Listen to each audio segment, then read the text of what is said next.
Okay, last question today is from Tara. Tara said, "Hey, what's the worst movie you guys have seen in its entirety?" I have a pretty good filter for what movies I'm going to like and not like. So with books, for example, I rarely start reading a book that I end up not liking and I stop reading it because I look at particular award lists and sort of filter what I'm going to read given a limited amount of time through some reliable sources. And it's the same thing with movies. Two movies that I got roped into going to by friends that I thought were just atrocious. Now, these may not be that bad because I have such a filter for what movies I'm even willing to see.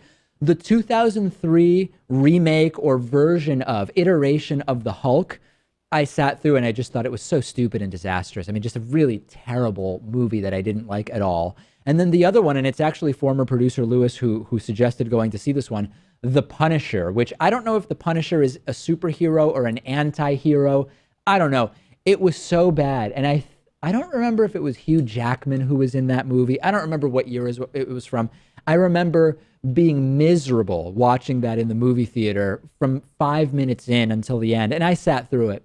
Yeah, I mean, being in a movie theater, there's no escape too. You can try to doze off, but if you're anything like me, I can't sleep sitting down. Right. You just kind of have to put up with it. What about you? Worst movie that you've sat through? So I'm really not much of a moviegoer, but there's this movie called Manos, The Hands of Fate, which is critically acclaimed to be the worst movie of all time.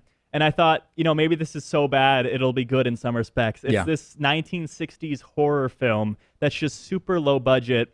And you can tell they filmed it on a camera that could only film 30 seconds at a time. Huh. So there's these just continuity errors all over the place. There's these jump cuts where there shouldn't be.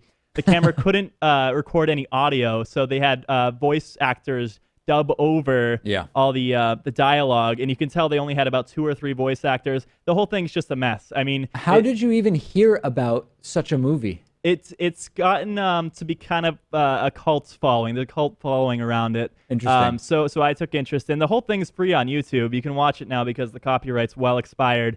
But really, there's no redeeming qualities to it. Interesting. You're just gonna be kicking yourself after the end of it. I've started some documentaries on Netflix and then changed my mind after about 10 minutes. And with documentaries, there's so many documentaries I have on my Netflix queue that if I don't really feel like I'm going to get something out of it after about 20 minutes, 25 minutes, particularly some of these documentaries are only an hour and 10 minutes. If I'm 25 or 35% of the way through it and I'm still not feeling like I'm getting anything out of it, I will usually just cut it, particularly since my documentary watching time is pretty limited. Well, it's interesting you're able to persevere through books more than you are movies. I just think my filter is better. better. I think my filter is better because I use the Netflix recommended based on your watch history a lot.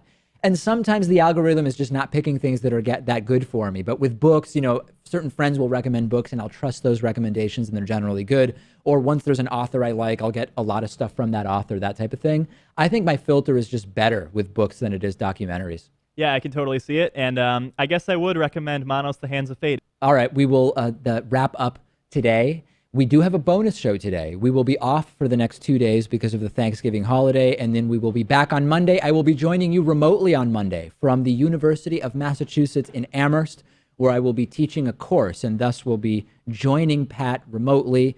But that's not it for the week. If you're a member, you can go to davidpakman.com/membership and sign up, and that will give you instant access to the bonus show, which is next.